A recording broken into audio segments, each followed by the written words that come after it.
But we're saying that if you do the 20%, so 50% your needs, 20% comes from your savings, it comes from your employer match if you're at work. If you can't do 20%, maybe you start with 10% or whatever that number is to get to 20%. But then by all means, reward yourself and enjoy life. It's all about trade-off balances that, hey, I'm saving the 20%, I'm getting really close. So then the 30% becomes even more enjoyable because you've already done what you need to do for the future. Now you can actually go out, get your avocado toast, get your lattes, enjoy a movie, do whatever you want to do because you're taking care of the 20%. Welcome back, everybody, to another exciting show of the About That Water podcast, where we help the sandwich generation build strong financial habits so that they can talk about money, spend money, and enjoy their money with confidence.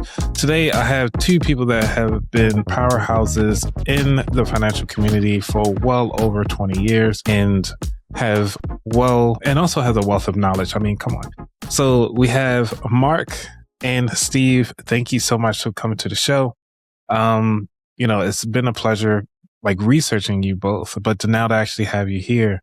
One of the things that with the sandwich generation, they always try to do a quick scheme, and I'm trying to help them slow down that process.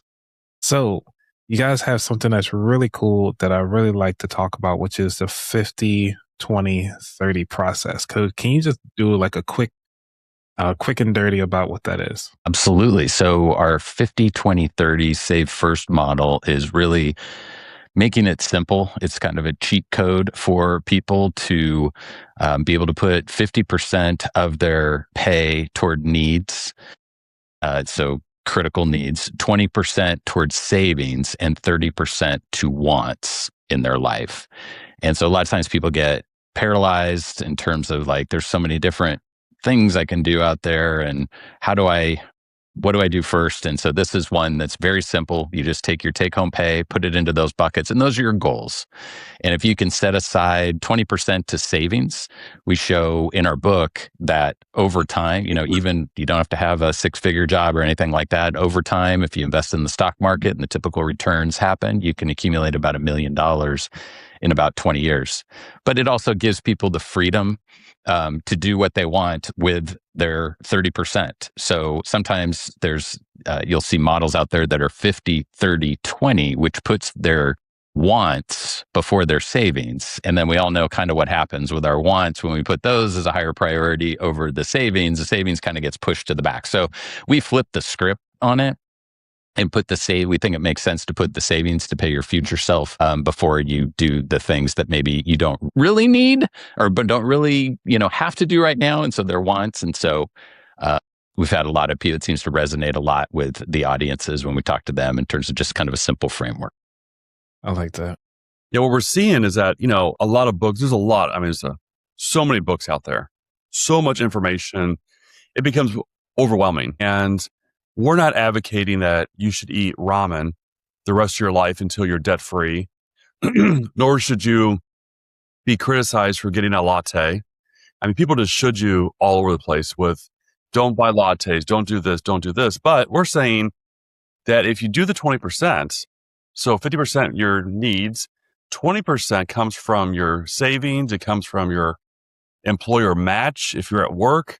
If you can't do 20%, maybe you start with 10% or whatever that number is to get to 20%. But then by all means, reward yourself and enjoy life. It's all about trade-off balances that, hey, I'm saving the 20%, I'm getting really close. So then the 30% becomes even more enjoyable because you've already done what you need to do for the future. Now you can actually go out, get your avocado toast, get your lattes, enjoy a movie, do whatever you want to do because you're taking care of the 20%. So with this model of actually making savings a priority and so forth, going that route, what have you seen? Has it been a mental shift on the way how the person is saving with the people you've been working with? I believe it becomes a little bit more automatic with my younger people that, that read the book and we talk about the 50-20-30. They're like, oh, okay. So I'm doing the 20%. So I know that from my paycheck, I'm taking care of that. Or they know that, hey, anything I receive. So there's a lot of people that work on variable income. So let's say you're in sales and you're working on commissions, et cetera. Just knowing that revenue that comes in, that the goal is to get close to that 20%. And then obviously then you got, obviously you have the needs first, of course, 20%, and then 30% for you can enjoy it. If you have a predictable income, it becomes a little bit more automatic. And a lot of times that's why 401ks build up so quickly, is because you kind of forget about you're actually doing it. It's just automatic from your paycheck. And I think the more we can keep it more automatic, it resonates and actually builds momentum. Yeah. Steve, you've been doing this for quite some time, and I'm asking you specifically, it's like, why now seems to be a very important option to start focusing on your needs more than your wants? Well, I think the challenge that we have seen is people are just, as I alluded to earlier, there's just so many things that are out there. We really cater toward the under 30, the Gen Z generation. And there is so much out there in terms of what do I do? And as we started talking more and more about this model, it again just made it super simple. It's flexible too, kind of to Mark's point that we really advocate if 20% isn't doable, then start smaller, but just start the process, and it sort of just builds on itself and it snowballs. But I think people are just looking for an easy solution right now, and an easy operating system, so to speak, and this provides that. Gotcha. The one thing we talk about, Anthony, is, where else can I find this 20%? Well, one thing that we encourage people to do is go back and look at your credit card statement for the last 3 months. First of all, or your apps on your phone. And where are those $3 monthly subscriptions that you don't realize you have, and it takes a lot of time to delete them? What are some things that in the last 30, 60 days, if you could have pushed a do-over button on a purchase, what would that have been? And a lot of times it changes the mindset. Hey, I really can't compromise what I really need, but I have too many wants that are in my first primary bucket. Start minimizing those to shift the money over to the 20%. And a lot of times people realize that, hey, I've 20%, but I have money left over. And you get to that point, then you're really accelerating what you want to do. Either, hey, I want to improve my lifestyle and maybe a larger home. Well, there's plenty of money there in the 50%. Or I'm just going to ramp up my savings for the future and maybe do 22, 25, 26% and get that ramped up. Got you. Mark, as a financial advisor, a lot of people right now are having kids, and they're trying to make sure that they are trying to do the best thing for them right now. Some of them heard about the UTMA or the UGMA custodial accounts that they can actually get into. Is there any other avenue, or I should say a structure, that they should try to follow for their child so they can build wealth going forward? Yeah, there's a lot of options there as well. And if it's a priority for like college education, it seems to come up all the time, 529 plans, et cetera. Should I start putting money towards a 529 plan or an account that we're the custodian, and then the child becomes the beneficial owner when they hit the age of majority, which is a lot of times 18 years of age. So it really becomes on the priorities. But holistically, you see a lot of people that feel like they are pressured into putting more money into a 529 plan with the idea that they need to pay for all of college. Well, that's a person's priorities. But there's several different ways to pay for college. Loans, grants, et cetera. There's really, outside of Social Security, one way to pay for retirement. So if you're so focused on paying for college and you're compromising your future goals and you don't want to work till you're 85 years old, it really comes down to, hey, do I have enough money to put aside for college? Maybe I need to compromise and lower what is the outflow in my life. Maybe we take 3 trips a year, we only do 2 trips a year, whatever that is. But I do see a lot of times parents, and I hear this from a lot of times from their parents, so grandparents, kids, their kids are putting a lot of money to 529 plans for their kids and compromising their own retirement. So it's a priority, but I don't think one size is not going to fit all. It really comes down to, and we talk about finding your financial freedom, and what does your financial freedom look like? And financial freedom is not always about being the richest person in the graveyard or having a huge 5.9 plan. It's whatever is the goals. But you also got to realize when you're in your 20s and 30s, the decisions you're making is either moving you closer to your financial freedom or further away. And we talk about a lot of times visualization. What does retirement look like? What do you want it to look like? And what do you want your kids to experience when they go to college, et cetera? And what are your priorities? So a lot of it is if you don't have a goal. So if you, like I could drive to California, just go west, I'll eventually hit it. But if you have a roadmap, hey, I'm going to stop here overnight, I'm going to do this, it takes away some of the anxiety. And you're probably going to get there a lot more efficiently than just winging it. I like that because a lot of times we do need that direction. And Steve, you've mentioned this before, like about your daughter, like going through college and not really understanding some of the basic financial concepts. Can you talk about how you were actually feeling about the education system during that time frame? Well, I was really disappointed, I guess, maybe the best word, but it's PG's version. We teach the kids so much stuff, algebra and science and all that. But one of the things we don't teach is personal finance. And it's really, I don't want to get too dramatic, but it's kind of a travesty because what's happening, and I saw it firsthand with my kids' friends more so, is that they just start these habits that they don't know any other way because they don't know what they don't know, so to speak. And so they start living paycheck to paycheck. They don't have emergency funds. Again, not because they're just frivolous with the money. No one told them any other way to do it. And so it's a shame because they're graduating from high school or they're graduating from college without this knowledge. And we really wanted to make an impact. When I saw it the first time with my oldest daughter, it was one thing. When I saw it the second time with my middle child, I'm like, they are definitely not getting it. And then they communicated to me that we talk to our friends all the time, and I've got roommates and none of them have an emergency fund and all these. If something were to happen and they lost their job and couldn't pay rent in this house that we're all paying rent, we'd be paying their share of the rent because they don't have any emergency funds. It's something we're really trying to make an impact here and be able to help that next generation. It's a real passion project for us, and we're excited with the reviews that we see on Amazon and things like that it's having an impact. Wow. Because that's really interesting of, really aligning your finances in order.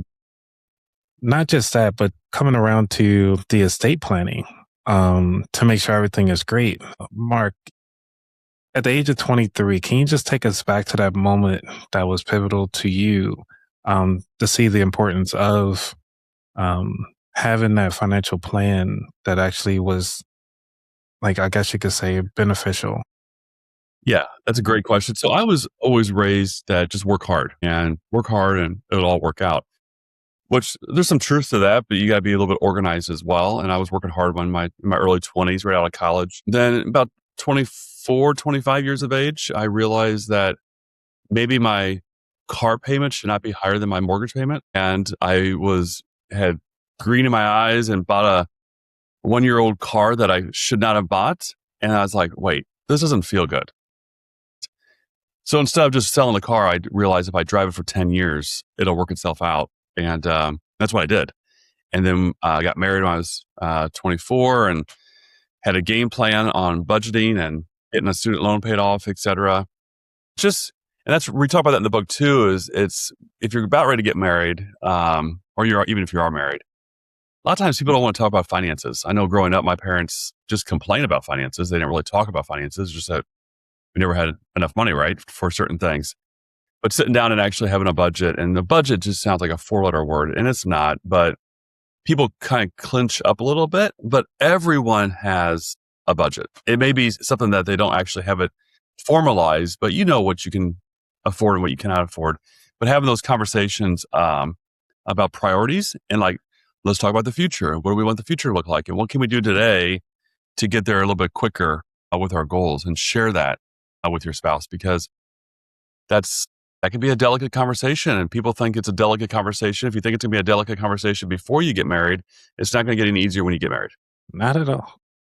So Steve, you have kids and you talk about in the 20s. Did you already set them up for prenups and stuff like that? Have that conversation yet? We've had Well, I mean, not necessarily prenups, but we've had conversations with some topics in there like insurance, and especially as they get ready as they buy homes and have kids and things along those lines. And it's something that's another one blind spot that most people aren't aware of is life insurance. What do I do with life insurance? And I've got friends that try to sell me on it and all this type of stuff, but that's probably the main one right now is just, and we talk about that a lot in the book too, is just making sure that you're covered if the unfortunate were to happen, that one of the spouses were to pass, that you're still taken care of financially for the things that you've got, like a house, a mortgage payment, or kids, raising kids, things along those lines. So how did y'all even meet?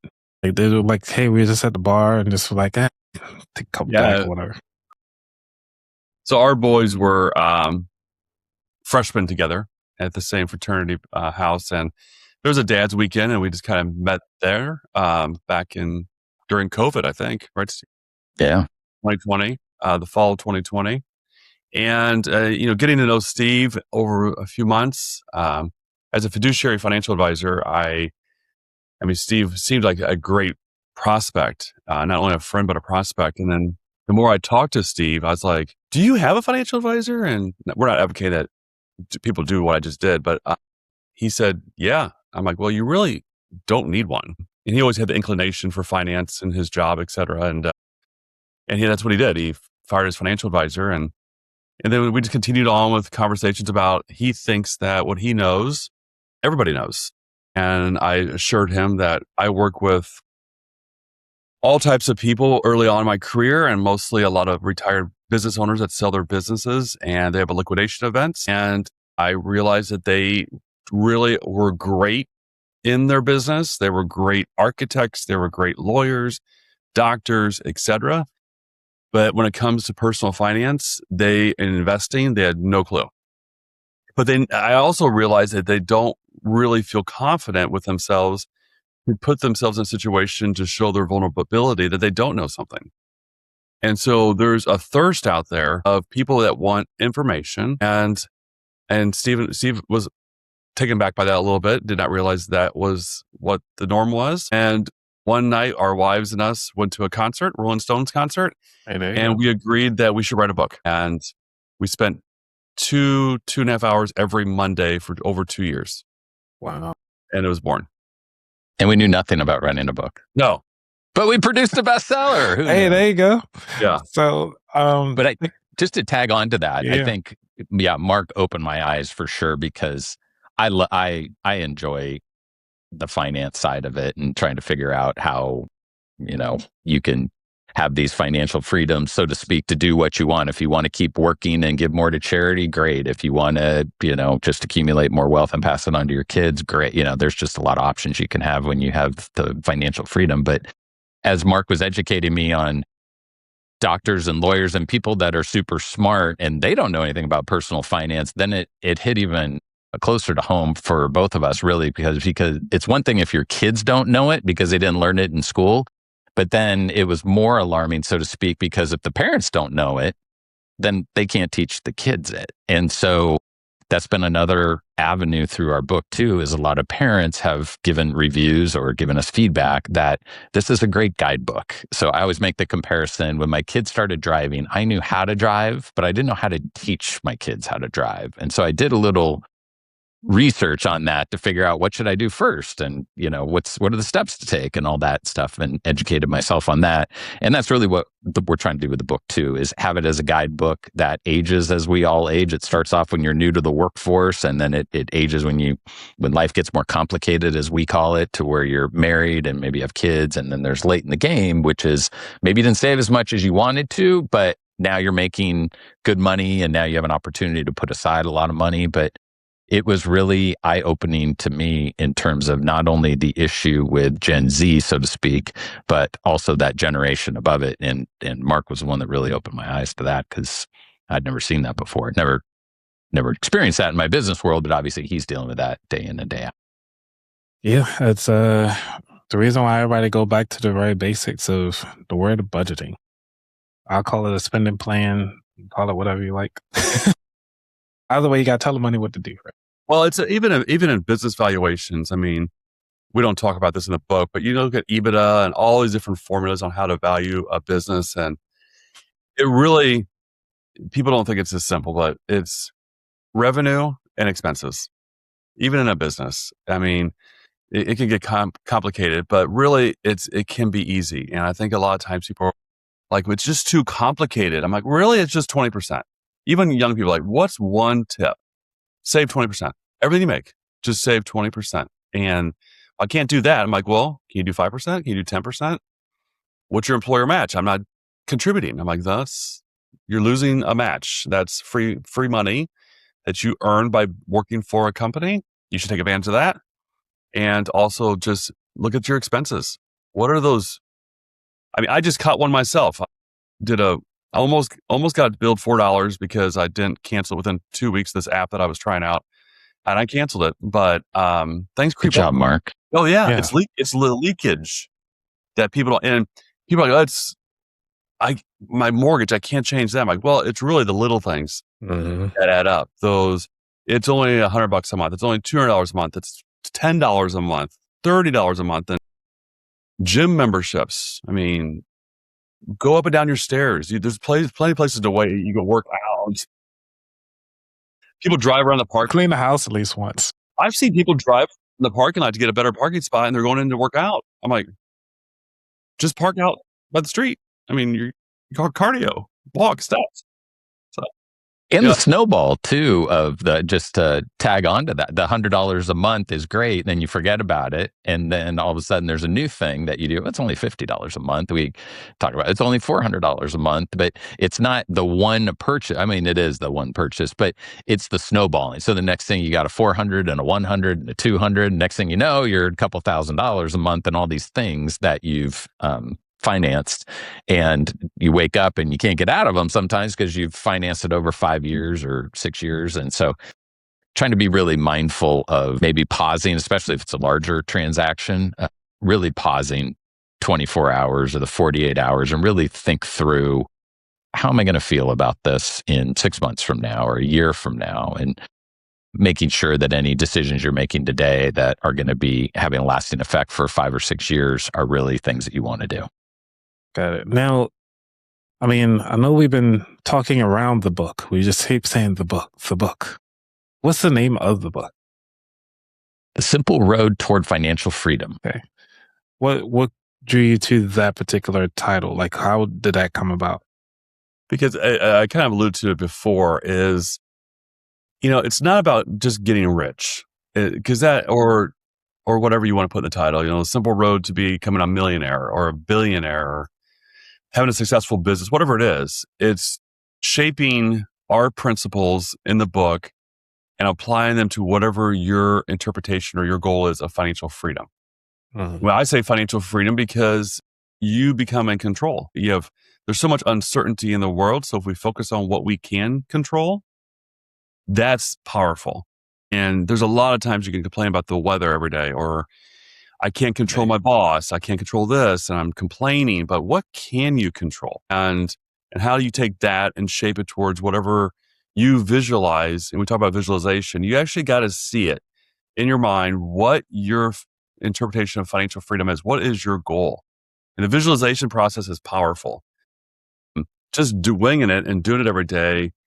Then when it comes time to making a critical decision on a purchase or whatever it is in your life, if you don't have that picture in your head, what financial freedom looks like, then you'll just spend money because you don't have a reason for it. It's like working out for something is kind of powerful too. I mean, we have a lot of talks about when I agreed to do some 14,000 foot mountain climbs.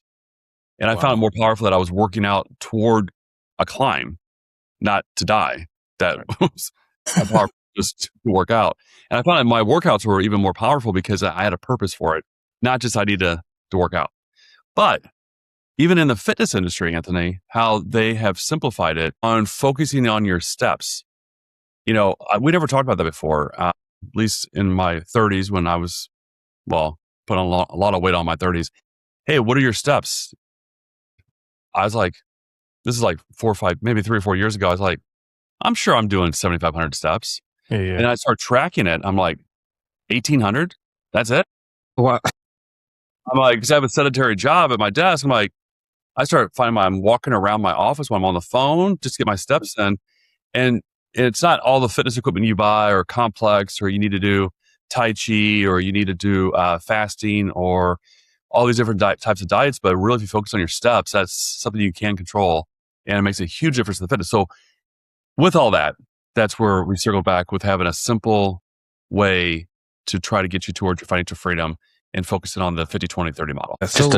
oh, go ahead.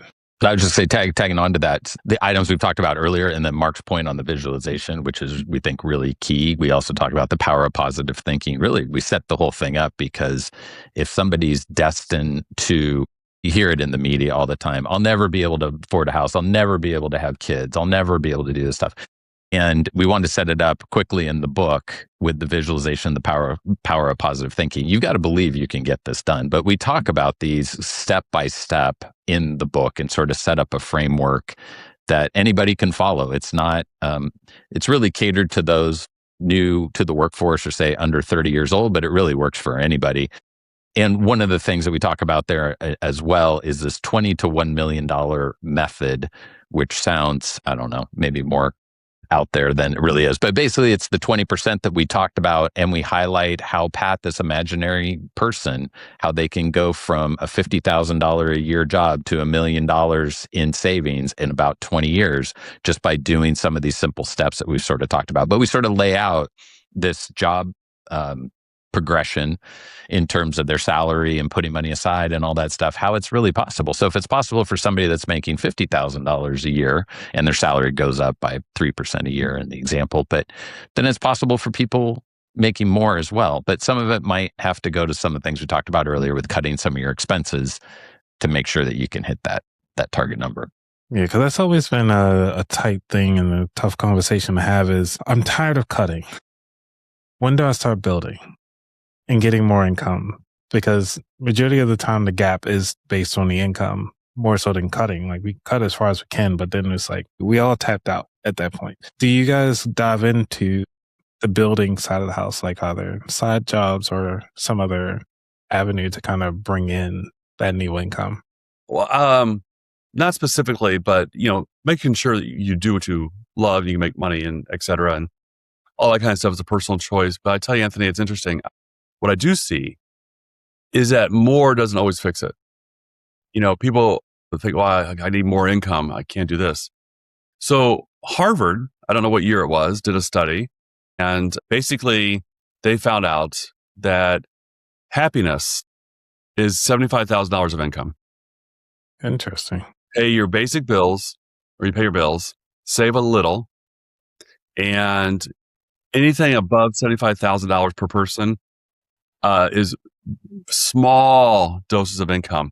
Then it gets to a certain point where income comes in of a vast size, and obviously more responsibility, more stress, your lifestyle increases, you have a bigger house, you've got some cars, you got the boats that you thought were going to bring happiness to you, and it creates stress. And so I thought that was a very interesting study. I'm not sure what their background, how they tested that, but I do see in my business that more doesn't always fix it. You really got to control your behavior. If you can manage the small stuff, then you'll be able to control the big stuff when it comes. Nice. I was going to say too that one of the goals with us targeting those new to the workforce is the habits that start.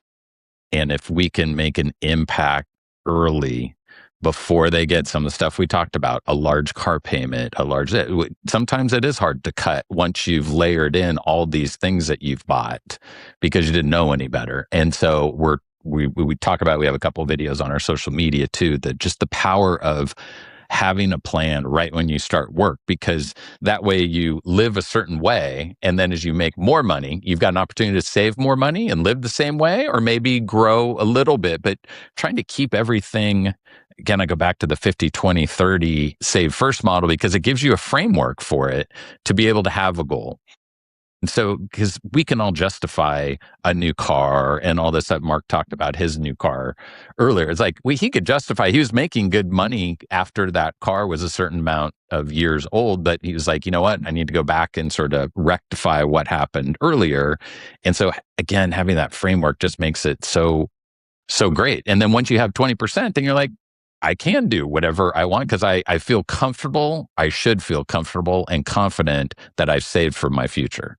And as we mentioned earlier, start off at 5%, start off at 1%, start off at anything to where people, I think, would be surprised that once they start with a certain percentage, they're like, wow, that really wasn't that painful after all. You know what? Maybe I can go from 1% to 5%. I can go 5% to 10%. And the next thing you know, you're just used to it. And we also talk about in the book, automating things. So the money comes in through your pay, through work. And then the next day it goes out to your brokerage account and invests in the S&P 500 or whatever. So you never really see that money in your account. It's just sort of, it's automated to come out of there, but these little steps can really have a big impact.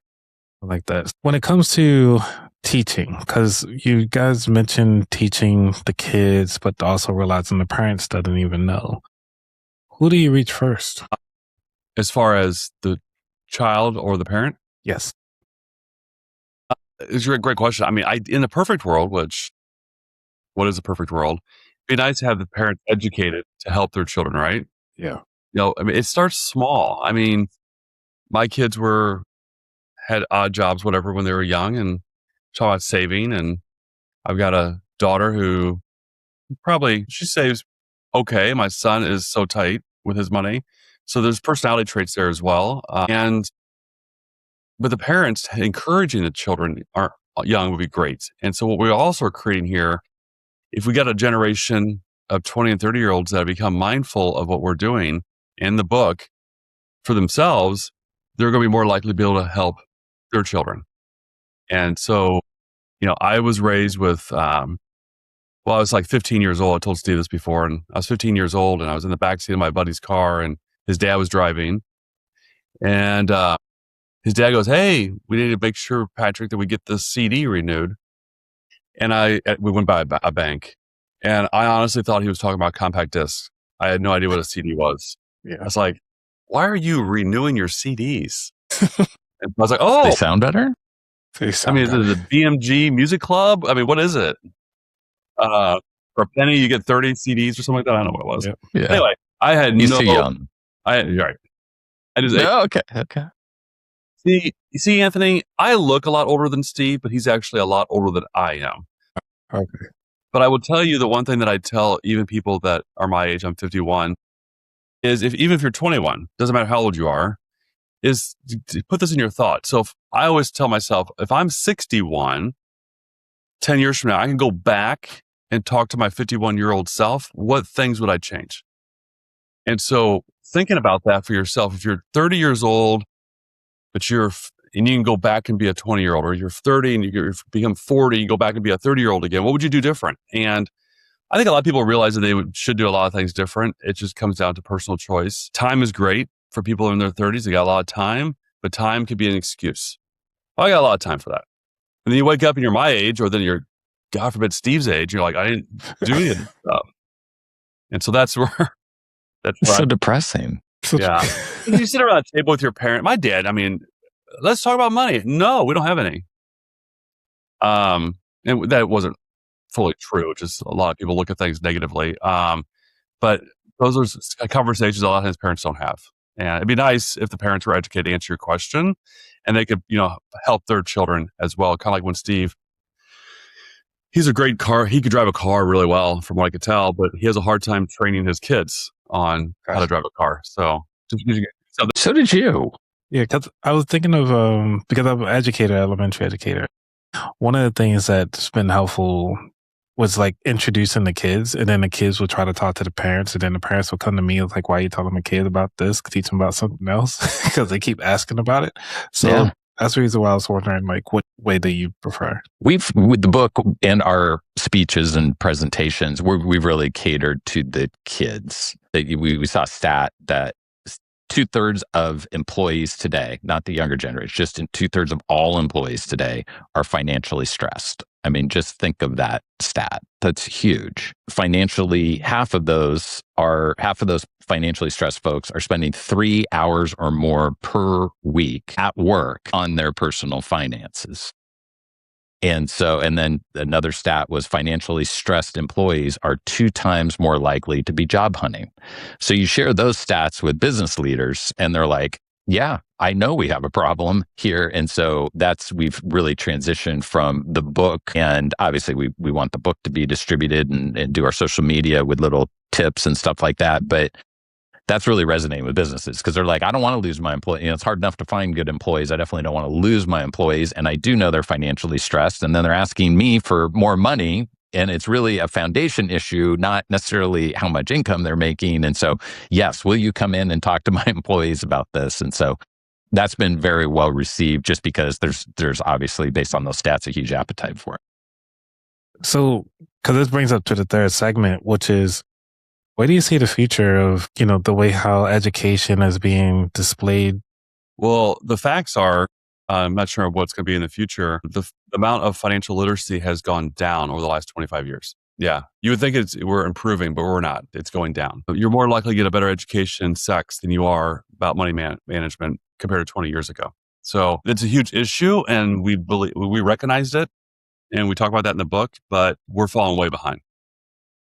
There's a number of organizations that are really pushing, which is great to see for that to change, to Mark's point, in terms of mandating personal finance classes, mandating that before you graduate from high school that you have this class with just basic financial skills. Junior Achievement's a great organization. Mark and I have both been involved with that. Maybe you're familiar with that, Anthony, but teaching, financial literacy. But yeah, it's a shame. To Mark's point, we've taught a lot of things. I mean, I don't want to bash on algebra, right. But we teach algebra and maybe there's a lot of folks that are using algebra in their real worlds, but I don't know them. And yet we don't teach anybody, these personal finance skills. So hopefully that changes, whether it's everybody sort of speaking up on the topic and maybe realizing through a book or through a speech that they hear that they're like, you know what, you're right. We don't talk about this. And it is I don't want to overblow it, but it is such a foundation for life because it just sets people up on a path that's, they're set up for this financial freedom down the road, or they're set up because they don't know any better on this path of just living paycheck to paycheck and they can't get out of that hamster wheel, so to speak. Yeah, that's a struggle. And what do you do first? My first step on campus as a freshman, I was inundated by credit card companies. Why they even allow that? I don't know. There's boosts, free t-shirt if I just sign up for a credit card. Great. I love free swag. So it's an issue. I mean, like Steve's point, it's like, good luck, kids. Yeah. The finances, good luck. So is there anything y'all want to leave the audience, the person that's listening right now, before we dive into the final 4 questions? Say we'd love to have people join the movement, so to speak, in terms of spreading the word. We're on Simple Road Book is our main handle, and we'd love people to follow us. And we have helpful clips that can be shared very easily. So if all of a sudden it's a parent listening to your podcast and it's like, I don't want to do that, and then ship it off to my kids, it's very easy. We've got little clips from the book. Mark and I talking 60 seconds are super easy once a week with some video clips. We'd love people to follow us. Obviously, we'd love to have people pick up the book for the full roadmap in terms of kind of some of the things that we talked about here. Also should mention that the book has a foreword by Will Ferrell, which is brings kind of a funny side to a topic that sometimes comes off as so serious, but it really doesn't need to be so serious. And then a portion of every sale that we have of our book in all forms, ebook and print book, we've got actually an audio book coming up shortly here too, goes to a charity by the name of Cancer for College, which provides need-based scholarships to cancer survivors. It's got, when you're not only educating yourself on some stuff, but the money's actually going to a great cause as well. That's good. Good mission. Thank you, guys. All right. So, y'all ready for the final 4 questions? Final 4. Let's do it. All righty.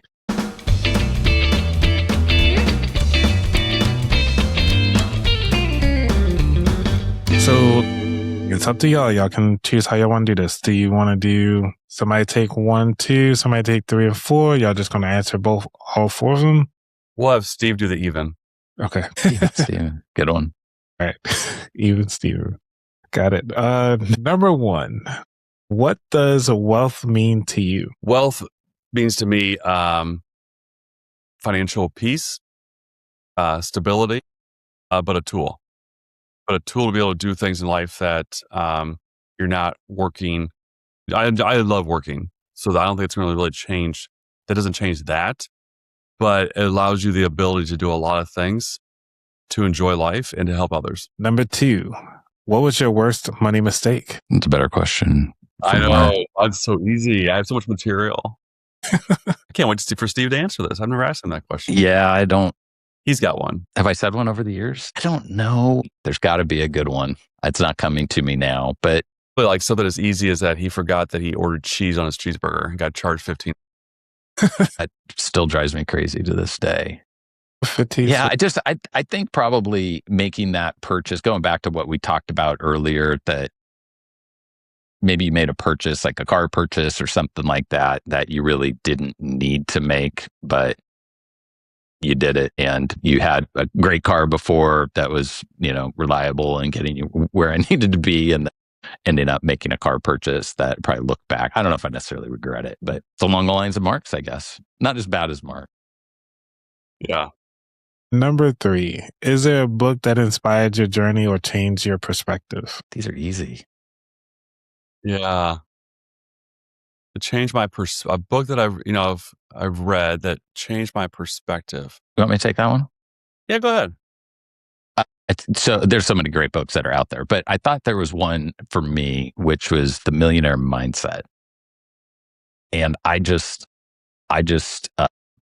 think it touches on so many. I haven't read it for a number of years, so some of these concepts might be a little bit off. But just in terms of it, and it really is appropriate for the target audience for us, those new to the workforce and under 30 and things like that, is what you see is not necessarily what you think is happening from a financial standpoint is not necessarily what you see. And in fact, it might be the opposite of that. So the people that are on TikTok and all this stuff that look like they've got so much money might actually be the ones that don't have money, but they're just sort of putting this facade out there. And the ones that do have the money are the ones that are boring, for lack of a better word, because they're just keep doing these things and they're not trying to be flashy and they're not trying to let you know that they've got. I would say, in really thinking about that question, Anthony, is The Intelligent Investor by Benjamin Graham.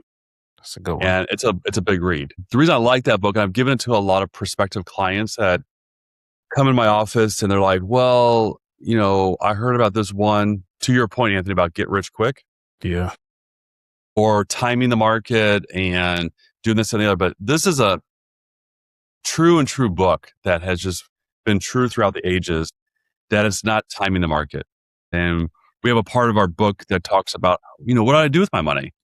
Well, first of all, the big thing is to save it. That's great. And what you do with it, don't get hung up on that, but save it. But we also have principles about buying into the general S&P 500 index, for example, and just being a consistent investor. And the book talks about the principles of that, buying good companies. As we all know, the S&P 500, about 502 different stocks. And it's not timing the market, it's time in the market and buying good companies over the long haul to get to that 8 to 10% average return that we all hear about. Last year, the markets did really well. In 2022, they did not. And it's not linear. It's volatile if you look at it on a daily basis.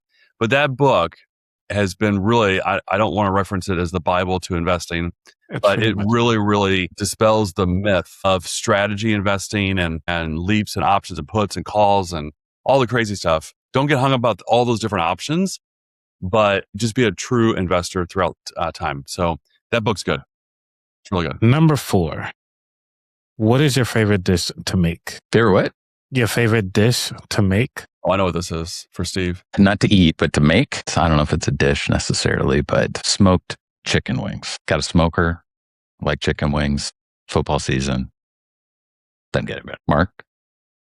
Oh, it's not your question. I'll take it, a beef tenderloin on the grill. If you do it right, it's so easy. It's simple steps, kind of like our book. And you look like a master chef by you take it off the grill, you slice it, and you got varying temperatures based on the size of the loin. It makes you look like a really, really, really good Well, What's yours? what's mine? Yeah. Mine is like I really call it just salted fish with Chinese broccoli and over a bed of rice. So what it is, it's really salted fish. It's really just tuna fish or salmon, any fish that you can get. But it's like heavy on the salt, pepper, throwing some minced garlic, throwing some little bits of ginger, saute that with some light olive oil. Then with the rice, I usually put in like several cloves of garlic into that as well. A little bit of chives, so like the chives can actually shrink up into it. Throw some spinach in there to kind of give it like that green flavor. And then with the Chinese broccoli or the broccolettes or the broccoli, whatever you call them, the longer broccoli, I throw that in with the kind of do that on the side with the salmon in the same pot, just so it can kind of soak up some of those flavors, but trying to get to like the al dente, not too mushy. And then put that all together, put the mixed salmon or fish on top of the rice and have the broccolettes on to the side. That's it. Well, now I'm You sound hungry. like you're a chef. I know it's a simple dish. My summer one I love to make is poke. It's not really a meal, but more, I don't know, but keeping in the fish, that's kind of I love that. Yeah, it's a nice simple dish. I'm not too good at cooking anything. Most guys that come on the show, it's a breakfast thing. Hey, we can do some eggs, some bacon, some pancakes. Good at bacon. French toast. Oh, good. But the bacon is easy. Got bacon. Right. All right. So this is the very last question of the show, which is, where could people find out more about you? They can go to our website, simpleroadbook.com, and it actually has a links page on there that has, it's at the bottom of our page, shows all our social media handles and where to get in touch with us. So if they're looking for us to come speak to their business or anything like that, all that is right there on our website. All right. Well, thank you so much, Mark and Steve. This has been such a great honor to have you guys both on here to kind of talk about the book, talk about the ways that you're trying to educate pretty much everybody to get better with their finances, invest in themselves, but also still get what they want out of life. And I want you who are listening right now to remember to do not put on both shoes at the same time. You can trip and hurt yourself. Remember to take your time, one shoe first before you put on the next one. All right, until next time, thank you all. Y'all be safe. Thanks, Anthony. Thanks, Anthony. Peace.